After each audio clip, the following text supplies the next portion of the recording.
महादेव साथियों, हर Mahadev. KSG coaching के YouTube channel पर आपका फिर से स्वागत है। और हाड़ौती के इतिहास हम पढ़ रहे हैं, उसके आज पार्ट 3 है। चौथे पार्ट यानी अंतिम पार्ट में हम अध्ययन करेंगे जो अंतिम राजा हैं उनका। पिछले एपिसोड यानी पार्ट 3 में हमने राव बुद्ध सिंह तक का अध्ययन किया। राव बुद्ध सिंह में हमने एक इम्पोर्टेंट बात देखी थी, वो ये थी कि उनके समय जयपुर बूंदी विवाद चालू हुआ। कौन सा विवाद चालू हुआ? जयपुर बूंदी विवाद का रीजन हमने देखा कि जयपुर बूंदी विवाद का आरंभ जो हुआ वो सवाई जयसिंह द्वारा अपनी बहन आनंद कंवर के पुत्र भवानी सिंह की हत्या कराने से हुआ। वो अपने जवाई, अपने दामाद दलेल सिंह को राजा बनाना चाहता था, कृष्णा कुंवर के पति को। तो यहां से विवाद चालू हो जाता है। ऐसी स्थिति में उसकी बहन आनंदा कंवर या अमर कंवर जो थी, वो मल्हार राव होलकर के पास जाती है। मराठा सरदार मल्हार राव होलकर और राणोजी, उन दोनों को बुला के लेके आती है। बस जब माँ जाया भाई काम में नहीं आता तो फिर धर्म का भाई बनाया जाता है, उसे धर्म का भाई बनाती है। मल्हार राव होलकर और राणोजी आक्रमण करके और सवाई जयसिंह के दामाद दलेल सिंह को हटा देते हैं। दलेल सिंह भाग के जाता है सवाई जयसिंह के पास। सवाई जयसिंह पुनः सेना लेके आता है और अपने जीजाजी बुद्ध सिंह को हटा के फिर किसको बना देता है? अपने जवाई दलेल सिंह को बना देता है। इस प्रकार मराठों का पहला आगमन हो गया और राजस्थान राजनीति का पहला एक पार्ट चालू हो गया, एक अलग अध्याय हो गया। इसके कई दूरगामी परिणाम पड़े और इसके ऊपर मैंने आपको पिछले एपिसोड में बताया कि मेंस या इंटरव्यू में इसके ऊपर प्रश्न पूछे जाते हैं। जयपुर बूंदी विवाद। अब जयपुर बूंदी विवाद था, वो समाप्त कैसे हुआ, कब हुआ? जयपुर बूंदी विवाद के कारण ही मराठों का राजस्थान में आगमन हुआ। और बूंदी पहली रियासत थी जिसमें मराठे आए थे। गुरुजी, मराठा कौन सा? महाराष्ट्र के जो शासक वर्ग के जो लोग थे वो मराठे थे, पूरे मराठे कहलाते हैं। तो वो आक्रमण करने के लिए आते थे। तो उनके बाद में बुद्ध सिंह हमने कल पूरा देख लिया, बुद्ध सिंह की पुस्तक भी देखी नेत्रंग। और बुद्ध सिंह के बाद में हम अध्ययन करेंगे उनके पुत्र का क्या नाम था? उम्मेद सिंह। कौन सा सिंह? उम्मेद सिंह। ये इनका पुत्र था। तो उस समय लड़ाई इनकी किससे चल रही थी? जयपुर से। और जयपुर का जो राजा था वो था सवाई जयसिंह। पहला तो कौन सा था? सवाई जयसिंह। और सवाई जयसिंह का कार्यकाल क्या था? 1700 से लेके और 1743। सवाई जयसिंह के बाद में इनका पुत्र राजा बनता है जिनका नाम है ईश्वरी सिंह। कौन सा सिंह? ईश्वरी सिंह। ईश्वरी सिंह के कार्यकाल की बात की जाए तो 1743 से 49, 48, 49 यहाँ तक इनका कार्यकाल रहता है। अब क्या करते हैं कि उम्मेद सिंह ऐसी स्थिति में चाहता था कि किसी खतरनाक आदमी के पास जाए और वो अपनी सहायता लेके आए। तो उम्मेद सिंह सहायता के लिए पास जाता है पेशवा सरदार बाजीराव के पास। किसके पास जाता है? पेशवा सरदार बाजीराव। बालाजी बाजीराव था। और उसे युद्ध के लिए तैयार करता है कि आप मेरी सहायता करो और मेरा जो शत्रु है जिनका नाम था दलेल सिंह, दलेल सिंह को आप हटा दो। दलेल सिंह का साथ दे रहे थे जयपुर का राजा। कौन सा राजा? जयपुर का राजा। तो जयपुर की राजा पूरी सेना और बूंदी की कुछ सेना, तो ये हमेशा इनको हरा देते थे। तो ये जाता किसके पास है? बालाजी बाजीराव। ये बात है अप्रैल 1748। और बालाजी बाजीराव इस बात के लिए तैयार हो जाता है। गुरुजी, वो तैयार क्यों हुई हो? मराठे जो होते थे वो सिर्फ पैसे के लिए लड़ते थे। किसके लिए लड़ते थे? अपना सपना मनी मनी, अपना सपना मनी मनी, बाप बड़ा ना भैया सबसे बड़ा। यानी मराठे जो थे वो केवल भाड़े के गुंडे थे, खतरनाक किस्म के, जिसको दो उसी को सल्टा देंगे, पैसों के लिए बोले। अब आप ये प्रश्न पूछोगे गुरुजी वहाँ इतना लूट खसोट क्यों करते थे वो? क्योंकि मराठियन जो क्षेत्र था वहाँ दक्कन वाला ये क्षेत्र, वहाँ बहुत भयंकर अकाल पड़ता है। समझे कि नहीं समझे? तो इसलिए बोलो गुरुजी हमारे राजस्थान में क्या होता है, हमारे भी अकाल ही पड़ता है, लेकिन बूंदी हाट होती है इधर तो काफ़ी अच्छी बारिश हो जाती है। पहले के ज़माने में बस गेहूँ ही सबसे बड़े था। तो बाजीराव आक्रमण के लिए क्या हो गया, तैयार। आक्रमण के लिए क्या हुआ, तैयार। और तैयार होके इन्होंने एक युद्ध किया 1 अगस्त 1748, और ये युद्ध कहलाता है बगरू का युद्ध। कौन से गरु का, बगरू का युद्ध। अब मेरे को ये बताओ भोले भक्तों, इसको बगरू का युद्ध क्यों कहते हैं? बगरू में लड़ा गया। अगर सापरा में लड़ा जाता तो कौन सा युद्ध कहलाता? अगर चौमू में लड़ा जाता तो कौन सा युद्ध कहलाता? और हल्दी घाटी के मैदान में लड़ा जाता तो? खानवा में लड़ा जाता तो? जिस जगह से लड़ा जाता उसी के नाम से प्रसिद्ध हो जाता है। क्लियर? तो ये बगरू का युद्ध जो है, बगरू कहाँ पड़ता है? जयपुर में। बगरू कहाँ पड़ता है? जयपुर। जयपुर में पड़ता है बगरू, दूदू, फागी, बगरू, सुना है कभी नाम? तो बगरू में ये युद्ध लड़ा गया। किस किस के मध्य लड़ा गया? एक तो था अपना कौन, दलेल सिंह। दलेल सिंह। अब बताओ दलेल सिंह का साथ कौन दे रहा था? दलेल सिंह का साथ दे रहा था ईश्वरी सिंह, जयपुर का ईश्वरी सिंह। इसका साड़ा जी, ये था जयपुर का राजा। और वर्सेज दूसरी तरफ क्यों कौन कौन थे? एक तो उम्मेद सिंह। कौन था? उम्मेद सिंह। और उम्मेद सिंह का साथ कौन कौन दे रहे थे? बाजीराव। और इसके अलावा तुम्हारा उदयपुर, इसके अलावा कोटा, और इसके अलावा जोधपुर। यानी उस जमाने की 3 बड़ी रियासतें बूंदी के खिलाफ खड़ी थी, केवल अकेली जयपुर लड़ रही थी। ये देख लो यहाँ पे अपन नक्शे में अगर देखते हैं तो ये तो है तुम्हारी जयपुर। जयपुर और बूंदी ये दोनों तो एक साथ हैं। इनके खिलाफ कौन कौन है? मेवाड़, मारवाड़ और कोटा। ये कोटा, ये इसके खिलाफ है। और इनके साथ कौन दे रहे हैं? मराठे। इनके साथ कौन दे रहे हैं? मराठे। तो युद्ध होता है भयंकर। और इस युद्ध में हार जाता है कौन? दलेल सिंह और ईश्वरी सिंह। ये हार गए तो पिट पिटा के भाग गए। और जब ये भागे तो अब राजा, बूंदी का राजा कौन बन गया?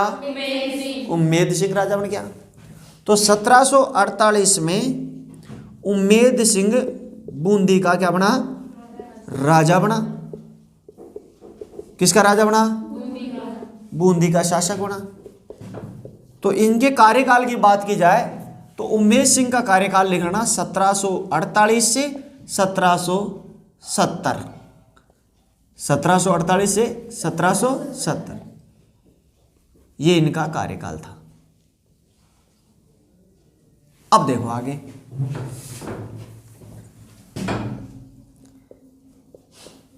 अब ये राजा बन जाता है। अब उम्मेद सिंह के ऊपर प्रश्न देखते हैं। उम्मेद सिंह के ऊपर एक आध प्रश्न आता है। एक तो इसके ऊपर प्रश्न आता है इसके घोड़े के ऊपर। इसका एक घोड़ा था जिसका नाम था हुंजा। कौन सा जा? हुंजा। तो एक राजा ने इसे एक इराकी घोड़ा दिया था जिसका नाम था हुंजा। तो उम्मेद सिंह के ये क्वेश्चन पूछ लिया है। इसके स्टार लगा के 999 हाथ लगाना। उम्मेद सिंह के घोड़े का नाम, घोड़े का नाम, ईरानी घोड़ा था, बड़ा खतरनाक था, उसका नाम था हुंजा। कौन सा जा? हुंजा। स्टार लगा के 999 हाथ लगा लो। ये क्वेश्चन पूछा जा चुका है। एक तो इसके ऊपर ही। दूसरा ये याद रखना कि 1770 में राजा कब बना था? और 1770 में कितना समय हो गया? 22 वर्ष। कितने वर्ष हो गए? 22 वर्ष। 22 वर्ष बाद में ये राजा बना के थक आ गया। होती जाते हैं, मान लो तुम नौकरी लग गए तो 10-20 साल में तुम थक जाओगे। तुम्हारे ये लगेगा क्यों फालतू में नौकरी करने के लिए जिंदगी खराब कर दी। 10-15 साल बाद में लगने ही लग जाता है आपको। फिर 20-25 साल जब ज़्यादा हो जाती है तब तुम्हें एडजस्ट कर लेते हो कि सही है जो भी हो गया। ठीक है, तो ये हर किसी के साथ होता है, आप भी ऐसा फील करोगे। तो 22 वर्ष बाद में इसने बाबा जी का रूप धारण कर लिया, सन्यासी बन गया। इसने पीतल की प्रतिमा बना के उसका दाह संस्कार कराया, अंतिम संस्कार करा दिया। गुरुजी बाबा जी बने तो बन जा, तो मूर्ति बना भी को अंतिम संस्कार कांटे करा हो, प्रश्न आयो को ना माथा में। फिर पूछे क्यों को ना, बोले गुरुजी मैं तो सोचा थे का थे ही पूछ लो, थे का थे ही उत्तर दे दो। जना कौन पूछा, चलो मैं बता दीजू। हमारे हिंदू समाज में सन्यासियों में एक संत परंपरा है कि जब भी व्यक्ति संत बनता है तो वो अपना खुद का है वो अंतिम संस्कार करता है। क्या करता है? अंतिम संस्कार का मतलब भाई तुम पैदा हुए हो तो तुम्हारे संबंध होंगे इस दुनिया में, कोई तुम्हारी माँ होगी, कोई तुम्हारी बहन होगी, कोई तुम्हारी चाची होगी, कोई तुम्हारी क्या होगी, नानी, और तुमने अपना अंतिम संस्कार कर दिया, मतलब समझ आ गया, खुद का अंतिम संस्कार कर दिया, अब तुम्हारा दुनिया से कोई संबंध ही नहीं है। तभी तो महात्मा बुद्ध जब बाबा जी बन के लौटा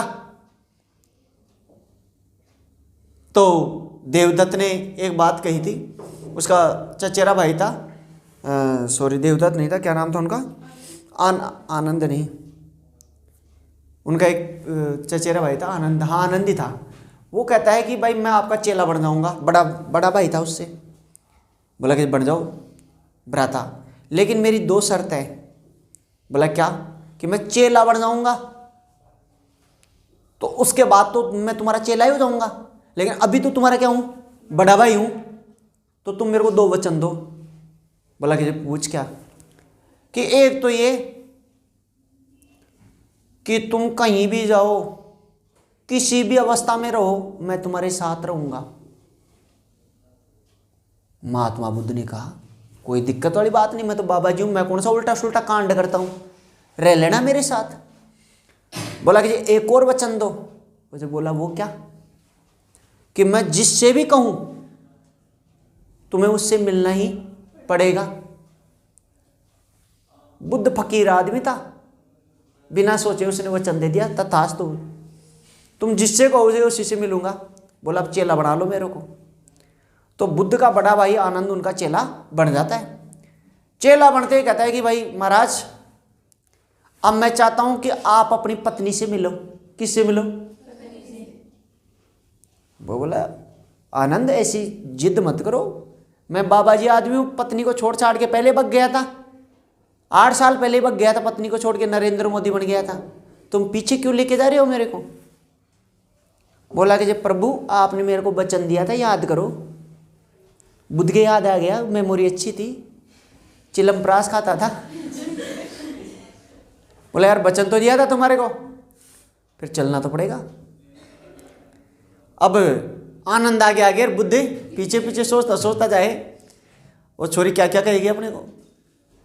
महलों में जा रहे हैं, पधार रहे हैं, फक्कड़ सन्यासी नाथ, जो उस राज्य का राजकुमार था वो बाबा जी बन गया। ऐसे मैले कुचले कपड़े पहने, फट्टे पुराने, हाथ में भिक्षा दे दो ऐसा कमंडल, राजा का छोरा। दरबार में आता तो बाप तो उठ के भाग जाता है, सिंहासन से कहते इस फकीर को कहते ढंग के कपड़े पहन ले, लोगों से भिक्षा ना मांगे, मेरी बेइज्जती करा दी पूरी मार्केट में। अब सोचो तुम ऐसे भिक्षा मांगने लग जाओ तो तुम्हारे बाप की तो बेइज्जती होगी कि नहीं होगी। अब तुम्हारा पिताजी फकीर है, उसकी बेइज्जती हो रही है, और सोचो तुम्हारा पिताजी अनिल अंबानी हो तो माँ बेइज्जती हो। अब वो जाता है तो अब रानीवास में घुस जाते हैं, रणवास जहाँ रानियाँ रहती हैं, वहाँ जनाना महल में। अब बुद्ध एकदम चल रहा है चौड़ी छाती करके। बुद्ध भ्राताश्री तुम क्या कर रहे हो? बोला कि मैं चल रहा हूँ। बोला कि यहीं रुक जाओ। मैं क्यों रुक जाऊँ? मैं दूसरा वचन याद करो, क्या कहा था? किसी से भी मिलो और कुछ भी करो। ऐसे तो तू पत्नी से अकेला कैसे मिल लेगा? मेरे सामने मिल के बता, तब जानू कि तो बाबा जी है कि नहीं है। उसने समझाया यार बुद्ध समझा कर, आनंद समझा कर यार, तू बड़ा भाई है, तू जेठ लगता है उसका। गोली दी उसको 2-4 मीठी ऐसी वाली, कहाँ है वो, ये रे, ये टोपी दी थी उसको। ये टोपी लेके बुद्ध भी आनंद भी मार के बोला ठीक है मिल तो लो, लेकिन मैं पर्दे के पीछे खड़ा रहूँगा, सारी बात सुनूंगा, क्या क्या कहती है देखे ये छोरी तुम्हारे को। बुद्ध जाता है, महात्मा बुद्ध जाता तो उसके सामने उसकी पत्नी आती है यशोदा आती है, 2 मिनट तो बात नहीं करती एटीट्यूड में। बोले फिर थोड़ी देर बाद में फूट बोल गई, रो बोल गई, छोरी यहीं तो करी जी। बोले तुम मन छोड़ कर चल गो, मैं दुनिया ने कहीं जवाब देती। मैंने पूछा है तुम कहीं छोड़ गए, है तार लड़ाई होगी चाहिए, और मैं कहीं कहीं जवाब देती। और बुद्ध आराम सो हंस रहे हो भी, मैंने देख रहे हो। फिर ते बोल रहे क्यों को ना, मन जवाब दो। ते मैंने खैर जाता तो मैं कहीं था रोकती, देख मेहरबानी क्या का नाटक रहे नहीं बार रोकती को ना, भाई कोई पत्नी थोड़ी भेजेगी अपनी। लास्ट में करते करते करते 10-20 आधे घंटे बाद में जो महिला है वो अपनी भावनाओं का जब निकल जाता है संवेग, उसके बाद में शांत सी हो जाती है। फिर उसने बोला, वो बार बार ये बोलते बोलो बोलो क्या बात हुई, मैसेज पे मैसेज कहती है बोलो। महात्मा बुद्ध ने यशोदा की तरफ देखा और ऐसे कहा, ऐसे वो एकदम उठाया, उसका ऊपर किया, बोला देवी मेरी तरफ देखो। फिर उसने ऊपर देखा, फिर कहा कि देखो क्या मैं वही हूँ क्या जो तेरे को छोड़ के गया था। क्या बोला, क्या मैं वही हूँ क्या जो तेरे को छोड़ के गया था। बड़ा गंभीर प्रश्न था इस बात में, गंभीर विषय था। क्या मैं वही हूँ जो तुम्हें छोड़ के गया था, इसका मतलब ये था, मैं इसका अर्थ बताता हूँ, कंफ्यूजन वाला प्रश्न है, मैं ऐसे क्लिष्ट वर्ड काम में लेता हूँ। इसका अर्थ ये था कि जब महात्मा बुद्ध उसको छोड़ के गया था तब वो एक राजकुमार था। क्या था, बात समझ आएगा। उसके बाद में छोड़ने के बाद में उसने अपने वस्त्र त्यागे, 7 साल कोचिंग की, तपस्या की, और उसके बाद में बहुत बड़ा प्रसिद्ध संत बना, और वो बाबा जी आ गया। तो बाबा जी बन के आ गया तो उसने अपना तो संन्यास धारण कर लिया था, तो अपने आप को जला ही दिया था, सब कुछ खत्म ही कर लिया था। वो तो एक नवीन ही पैदा हुआ था। तो उसने कहा कि मैं वो नहीं हूं, तुम किसको कह रही हो देवी। बिना कही तो देवी तू खैरी कुन्ने चाहे, तू मैंने जान रही को नहीं को, मतलब मैं कोई और छू। भाभी माने देखल तेरा ने रो लो, आधी घंटा पहले कह दे तो। और वो आनंद जो था वो उधर से आनंद ले रहा, कहाँ से, पर्दे के पीछे से। आ गया समझे। तो ये सन्यासियों की बड़ी गजब की जिंदगी होती है। तो 1770 में 22 वर्ष के बाद इन्होंने पीतल की प्रतिमा से अपना अंतिम संस्कार किया। पीतल की प्रतिमा बनाकर क्या बनाया, अंतिम संस्कार किया।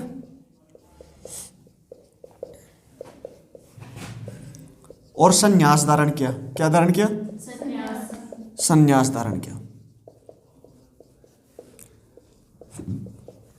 इनके बारे में एक चीज और याद रखना, इनके पुत्र का नाम था अजीत सिंह। क्या नाम था, अजीत सिंह। तो इन्होंने अपने पुत्र अजीत सिंह को शासन सौंपा। भाई ठीक है, मैं तो बाबा जी बन रहा हूं और तू चला ले, अब तुम्हारे हवाले वतन साथियों, ये गाना यही से आया था। तो इस प्रकार उम्मेद सिंह इतनी लड़ाई कर करा के तो राज्य प्राप्त किया, और फिर क्या बन गया, बाबा जी बन गया। फिर राज्य प्राप्त क्यों किया था, इससे बढ़िया तो पहले ही बाबा जी बन जाता। तो इसका आप स्क्रीनशॉट ले लो, एक काटना मत। ये जो थी पीतल की मूर्ति नहीं थी, वो स्वर्ण प्रतिमा थी। कैसी प्रतिमा थी, स्वर्ण प्रतिमा। स्वर्ण प्रतिमा का उसने कृत्रिम संस्कार कराया था। स्वर्ण प्रतिमा लिख लेना एक तो, ठीक। अब इसके बाद में अगला राजा बुद्ध सिंह हाडा, सॉरी विष्णु सिंह हाडा बनता है। कौन सा हाडा,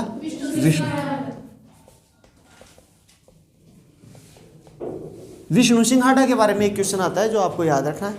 क्या था, इन्होंने 1818 में अंग्रेजों से सहायक संधि की थी। क्या की थी, अंग्रेजों से। 1818 में किससे सहायक संधि की, अंग्रेजों से सहायक संधि की।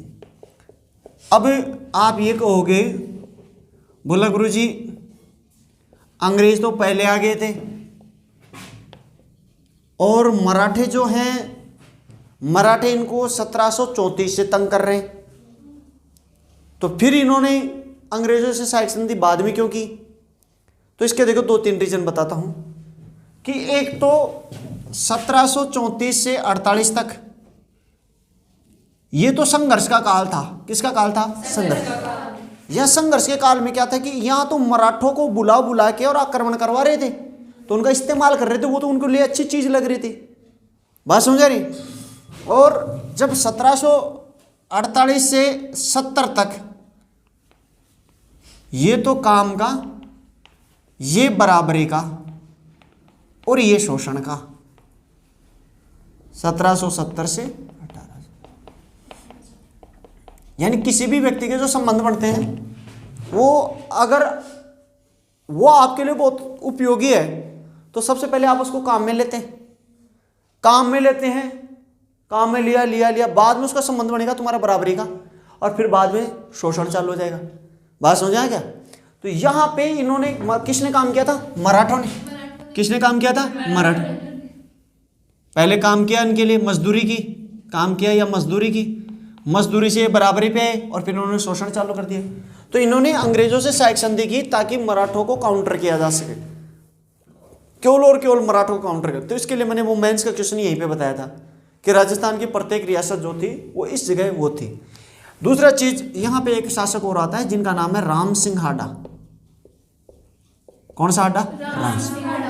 राम सिंह हाडा की बात की जाए तो इनका राज दरबारी जो था वो रट लेना, इसके ऊपर कई बार प्रश्न आता है। और उनका नाम था सूर्यमल मिश्रण। कौन सा मिश्रण? सूर्यमल मिश्रण। इसे भारत का पहला आधुनिक कवि कहते हैं, आधुनिक कवि कहते हैं, नवजागरण का पहला कवि, नवजागरण का पहला कवि।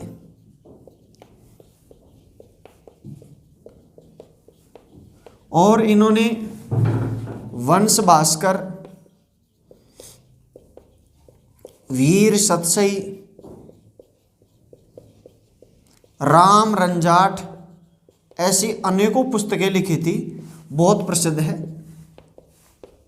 इनके बारे में मैं थोड़ा थोड़ा बता देता हूं, ये तीन तो रट ही लेना आप। नवजागरण का पहला कवि का मतलब क्या होता है कि हिंदुस्तान में जो नया जागरण हुआ था उसका पहला कवि मान देते हैं, आधुनिक कवि मानते हैं। नवजागरण का पहला या आधुनिक कवि। नवजागरण क्या हुआ था कि हिंदुस्तान में अंग्रेज आ गए थे, अंग्रेजों ने चेतना लाई और राजाओं के खिलाफ खड़े हो गए, राजाओं के अधीन कर लिया। अब अंग्रेजों के खिलाफ जब खड़े हुए तो उसको क्या कहते हैं? नवजागरण। ठीक, अंग्रेजों के खिलाफ खड़े हुए, उसका पहला कवि मानते हैं। इसकी देखो, इनकी जो किताबें थी जैसे वीर सतसई, इसमें बहुत से दोहे लिखे हैं। जैसे एक दोहा मत मर गए, पूत सिकावे पालन है, हलराया हुलराय, इला ने देनी आपनी मरण बढ़ाई मान। सुनना इसका अर्थ क्या होता है? इला ने देनी आप, पूत सिकावे पालन है, पूत सिकाओ, पूत यानी होता है बेटे को, सिकावे सिखाती है, पालन है पालने में। एक माता अपने पुत्र को पालने में क्या सिखाती है? हलराया हुलराय, हिलाते हुए और लड़ाते हुए ये सिखाती है। क्या सिखाती है? राजस्थानी माता एक छत्राणी क्या सिखाती है? इला ने देनी आपनी, इला होती है मातृभूमि, क्या होती है? मातृभूमि। इला ने देनी आपनी, अपनी मातृभूमि दुश्मन को नहीं देनी, मरण बढ़ाई माए। इला ने देनी आपनी, हलराय या हुलराय, पूत सिखावे पालन है, मरण बढ़ाई माए। ठीक, इस अपने लिए बड़ी गर्व की बात यह है कि अपन उसके लिए लड़ते हुए मर जाएं। तो ऐसे दोहे जो हैं वीर सतसई में लिखे। ठीक, तो इस प्रकार अंग्रेजों के खिलाफ इन्होंने वो भर दिया था, एक दुदुम्बी भर दी थी।